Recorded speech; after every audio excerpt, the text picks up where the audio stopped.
Weeks later, everyone's still talking about it. How did Donald Trump do it? How did he defy the odds, the polls, the pundits, and win the election? Well, I've been talking to somebody with an insider's view of those questions, Eric Beach, a political consultant who ran a very effective super PAC on behalf of Donald Trump. We've already talked for quite a while. Now we have part two of my discussion with Eric Beach right now on Inside OC. Inside OC is brought to you by 5 Point. 5 Point is an independent real estate development company with assets under management across California. 5 Point is a proud sponsor of public television and community programming. Memorial Care is transforming the way healthcare is delivered, keeping our communities and businesses healthy by guiding them on the path to wellness with easily accessible hospitals, physician offices, and outpatient centers. Memorial Care, leading the way.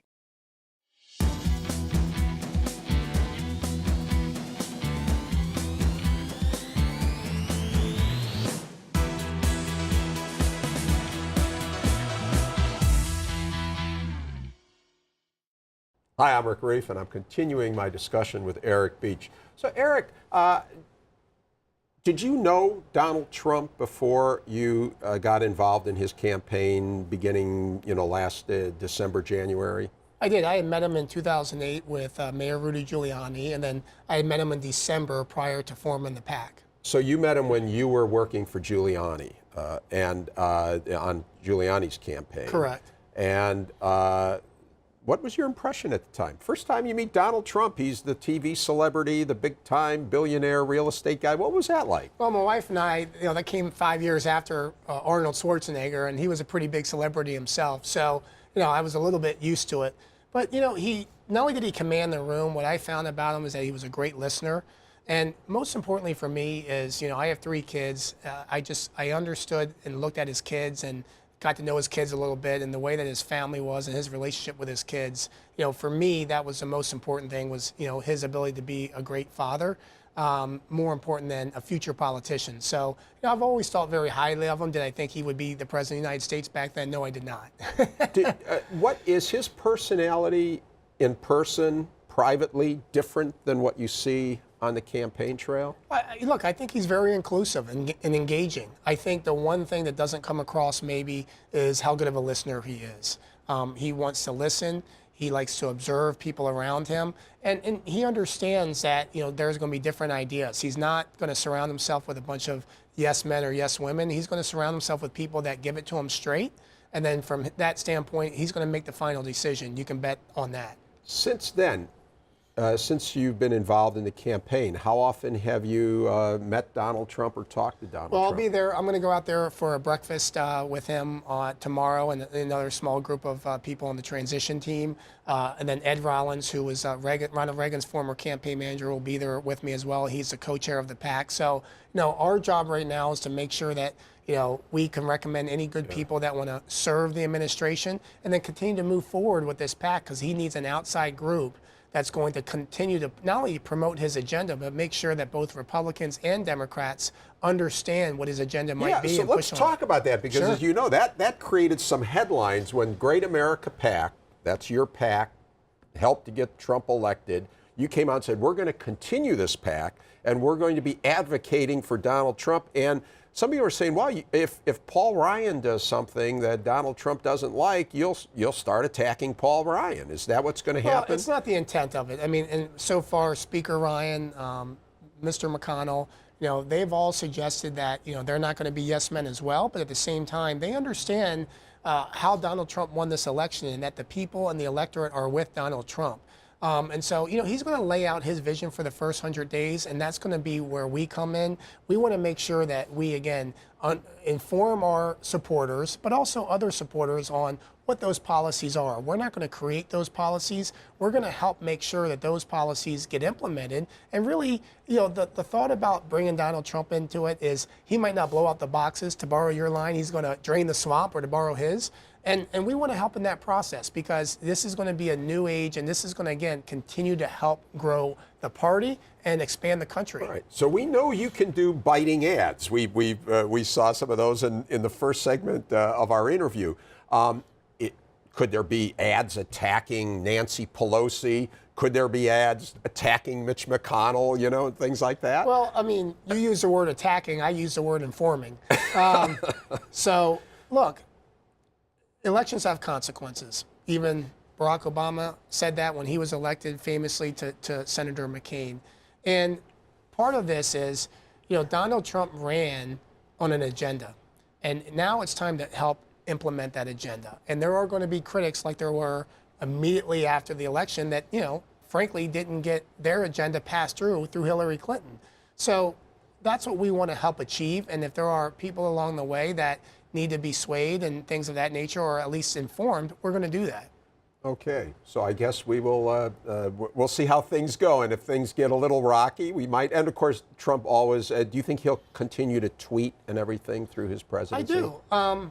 It's a way of going straight to the people. It really is, and it does upset a lot of the mainstream media that he goes around them, if you will.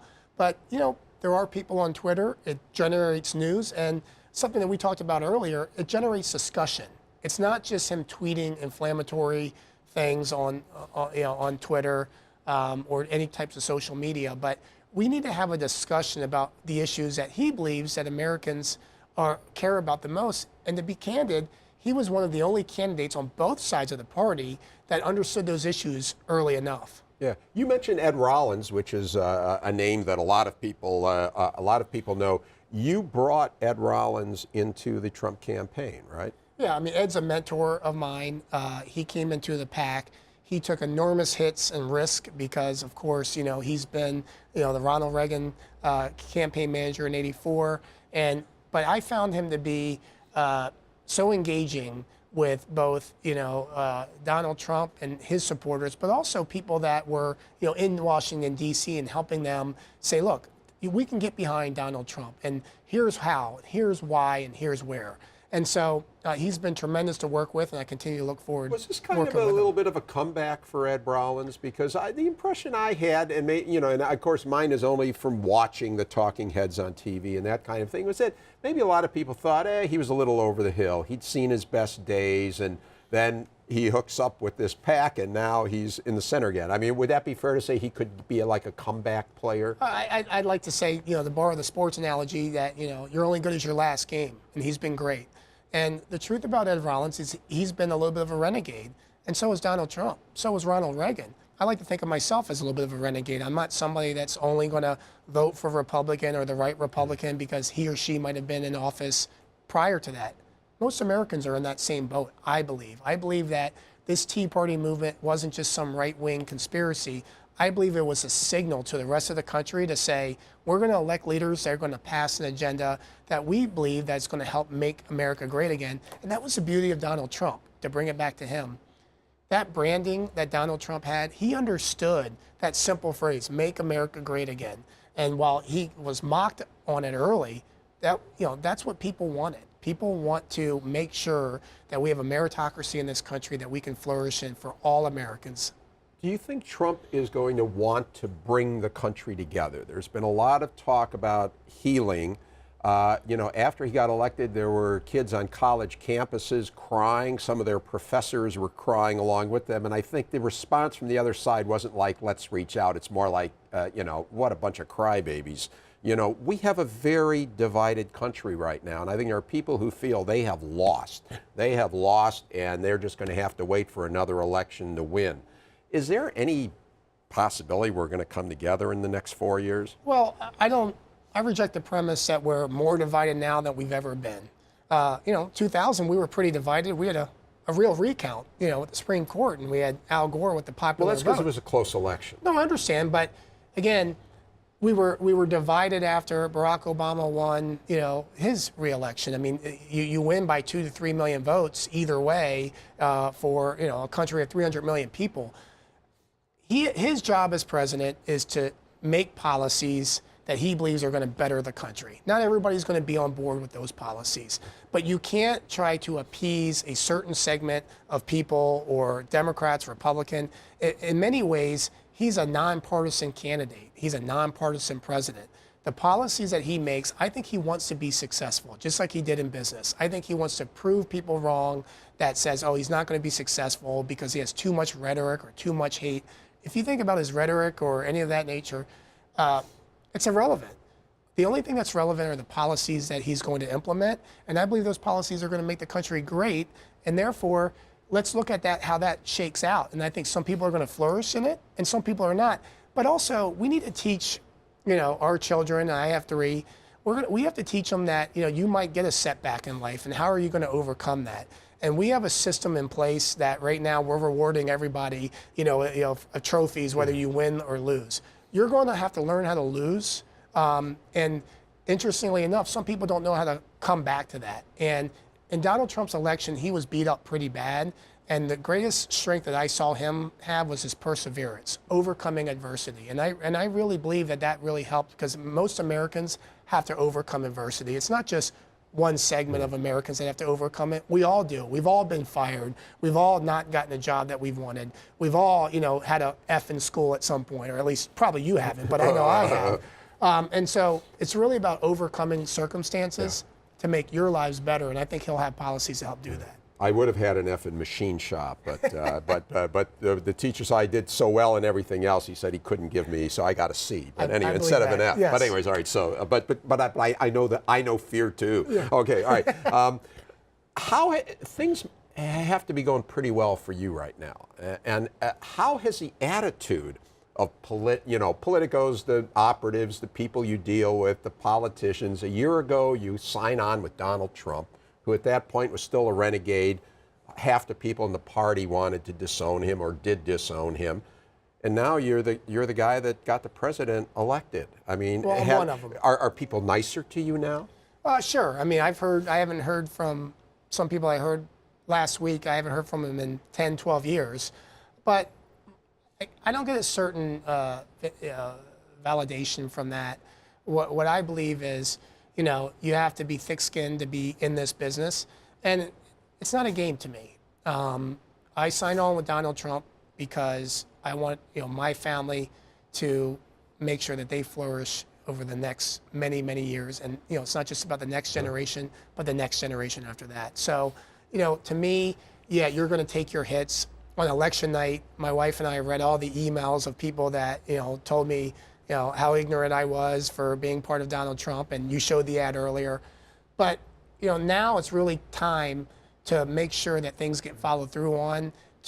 That'll really be the validation, right? Is okay, are we going to create a good tax structure that's going to help all Americans? Are we going to make sure that we enforce our border, protect American interests? I want to be part of that process, and it's very important that anyone, whether they were supportive of Donald Trump or not, that they're supportive of that process. Yeah. So going back, what's like the worst thing, the nastiest thing, the most hurtful thing that you had to deal with? Well, I think there's a couple of things. One, I was told early on that I'd never work in this business ever again by other consultants who were with other candidates. Two, when we were at the convention, I had brought in some real big-time surrogates who I'm just very proud of. Mayor Rudy Giuliani, Sheriff Clark, John Voight, Dr. Dorothy Woods. And, we were mocked a little bit by our fellow Republicans because there was still going into the convention, whether it be a brokered convention, it was all of that kind of talk. And then thirdly is when he was down a little bit, after the, I believe it was the Access Hollywood or whatever comments on people saying, how can you support, this type of person? And I always told people the same thing, which is bypass the rhetoric, see what he is going to do for this country and your family. And to me, there's been more support than there's been negativity. And I'm very proud of the people that were supportive of me and my family. And my wife, who was our press secretary, we took a lot of hits, but there was more support than there were hits. You've made a lot of references to your wife, so let's get her She's name here, into so this. she makes me Right. She's watching, Yeah. and she's unfortunately you don't have the earpiece, so she can't tell you don't say this, don't say Sure. that. But anyways, you're a family business. We are. It's led by her. And her name is Lee. Her name is Lee. And, what we wanted to do was we had to be a family business. We went around and we had newspaper people, and that was what was great. I mean, her press instinct, she was in the press as a press aide with Arnold Schwarzenegger, both on the campaign and the administration. Her dad was with many people in the press, Governor Pete Wilson and George Duke Majan. So she comes from a long lineage of press and communications, whereas I don't. And I had to learn to get into that really through her and her dad and members of my family. You mentioned her dad, a friend of mine. Why don't you tell us who her dad is? Larry Thomas, who was senior communications for the Irvine Company here in Orange County, as well as Governor Duke Majan and Governor Wilson, and he led the re-election for Governor Wilson. So sometimes you asked earlier about getting beat up. Sometimes I get beat up by them about not doing the right thing, and I'll take that all day long because they've been so supportive of this process and supportive of me early on. And you need that kind of support system. The one thing about this election, no matter which side you were on, is the press were starving to be first, and they were starving for information because Donald Trump ran a non-traditional campaign, and it wasn't like he was sitting around granting interviews all the time. Neither was Hillary Clinton. So that was why we were able to flourish as a PAC and in the press department. Not only did we generate good ads, but the earned media that we were able to attract helped us attract the big name donors, helped us attract all of the donors that came into it, and really helped provide our vision with surrogates. Yeah, it's funny you say that. The Democrats now, in doing their post-mortem, much of their criticism has gone to CNN, saying that CNN gave Trump all of this coverage. I noticed it too. And it seemed like he got an inordinate amount of coverage. And what's your feeling as to why they did that? I kind of thought they saw him as a circus act, and it was entertainment, and that the more they exposed him, the lower he would go. As did the campaign. I mean, the campaign doesn't want to admit their fallacies. But let's be clear, the campaign never, you couldn't tell me right now what Hillary Clinton's immigration plan was. You could not tell me, as a member of the press, what her strategy would be for creating jobs. You couldn't tell me that because it was a referendum on Donald Trump through and through. So not only did the campaign just basically say, we're going to highlight Donald Trump and win this election, so did the media. Don't think for a second that the media thought that they were giving good coverage to Donald Trump so that they would propel him, and try to help him. It was actually quite the opposite. But it backfired. It backfired because no one had their finger on the pulse, only of where real middle America is. And to me, neither the media, the mainstream Republican class, or of course the Democrats and their candidate, they did not understand where the public was. And I'll give you another example. They never incorporated Bernie Sanders' movement into their campaign. They distanced themselves from Bernie Sanders. And I thought at that point in time, that was one of their biggest mistakes. Not understanding that you might disagree with Bernie Sanders on policy, but not to capture that enthusiasm for your candidacy, I mean, that was a whopper for me. Yeah, okay. And when I say backfired, I meant that assuming that was the intent of the media, it backfired. I don't want to make a flat. You can make the flat out declaration. I already did. Yeah, yes, you did. But I didn't. I was just tossing up the premise. Okay. All right. Let's talk a little bit about PACs. We've mentioned your super-PAC, and that's PAC is Political Action Committee. And in the first segment of the show, we talked all about that. And some people hate them. You think it's patriotic. But explain to me, when you're a PAC, you're supposed to be separate from the campaign. There's actually rules about that. So practically speaking, how does that work? Can you not talk to someone from the Trump campaign? No, you can talk to everybody. So what is it that keeps you separate? Strategy. Coordinating on strategy.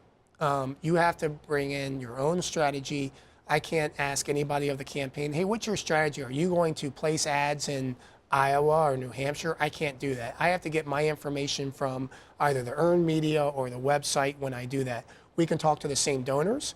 Eric Trump, Donald's son, came to a couple of our events. Rudy Giuliani was a key surrogate for the campaign and also for us. And so we were able to go back and forth with our donors and their donors because a lot of them were the same. So, but again, he ran a non-traditional campaign.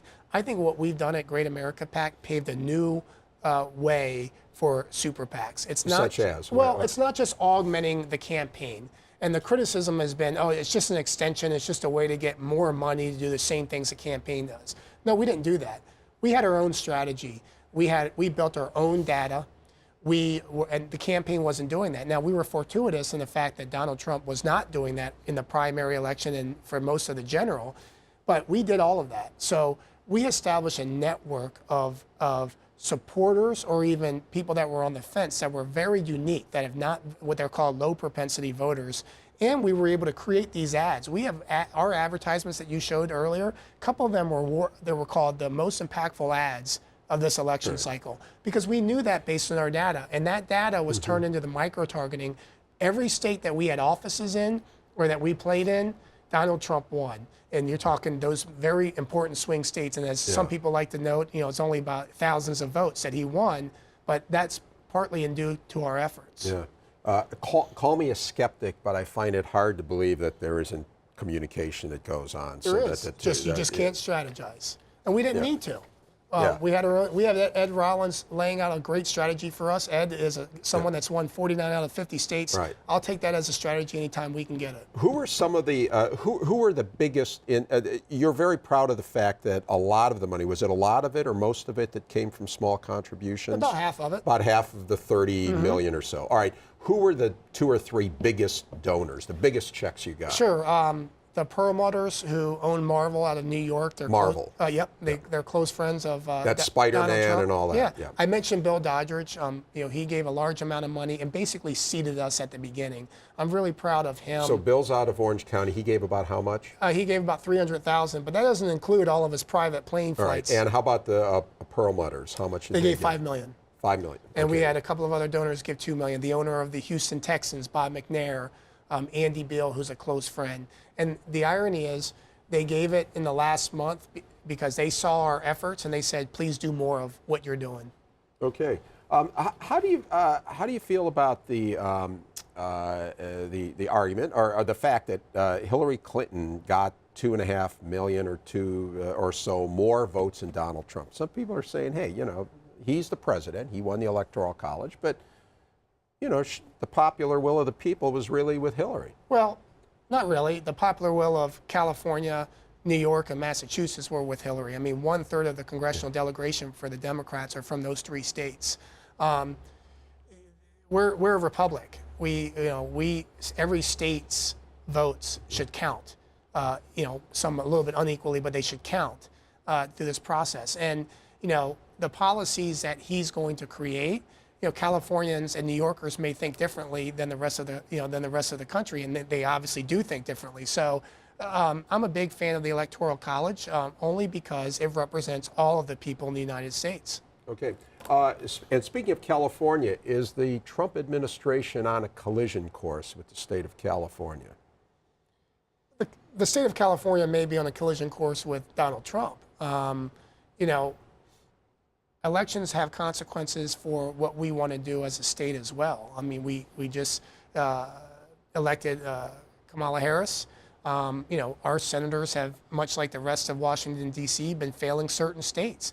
If we still want to continue to promote policies that are out of lockstep with the rest of the country, really, and most Americans, I believe, then we deserve to have that kind of confrontation. It's tough for California because under Barack Obama, California was the shining light of how things should be done, and it appears under Donald Trump, if the state continues, and it looks like it will, promoting the policies that it does, it will be the black sheep. Well, I don't know anybody, at least on my side of the aisle or even independent, that thinks that California is like it is today as it was under Ronald Reagan. I mean, the deficit here, the lack of jobs being created, the lack of enforcement of rules. And we have a lot of issues here in California that need to be fixed. I would hope that we borrow Donald Trump's model and look at these next 4 years to see how we can make this state better. Okay, finally, another collision course, potentially. Is Donald Trump going to be feuding, you think, with the mainstream media for all 4 years? Is there going to be a rapprochement, or is it going to be pretty much loggerheads? I think the press has to look inward and look at how and what they try to do to influence this election. And they have to, and you heard the New York Times editor say, we're going to change the way that we cover. And you saw some of the headlines post-election, they were all about the protesters, none of them about Donald Trump. The press's job is to report the news and do their research. And I think they failed on both in this election cycle. So I think he would be right to have that kind of confrontation if the press doesn't address its own issues. You mentioned to me that you were at the inauguration of both Bushes, right? No, of W. Bush. Both inauguration of W, correct. Okay.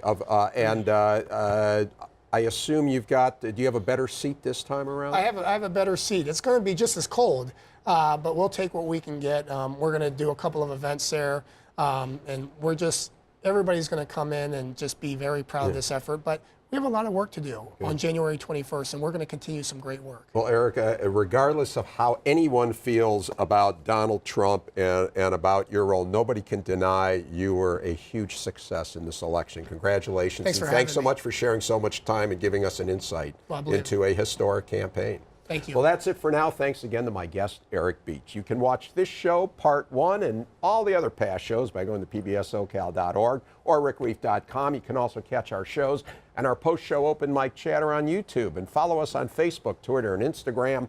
Thanks for watching. We'll see you again on Inside OC.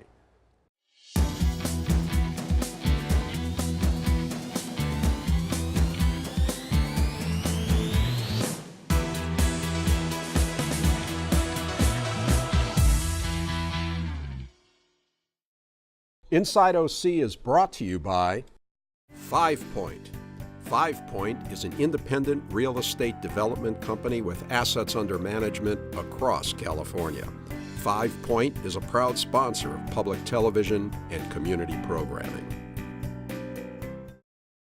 Memorial Care is transforming the way healthcare is delivered, keeping our communities and businesses healthy by guiding them on the path to wellness with easily accessible hospitals, physician offices, and outpatient centers.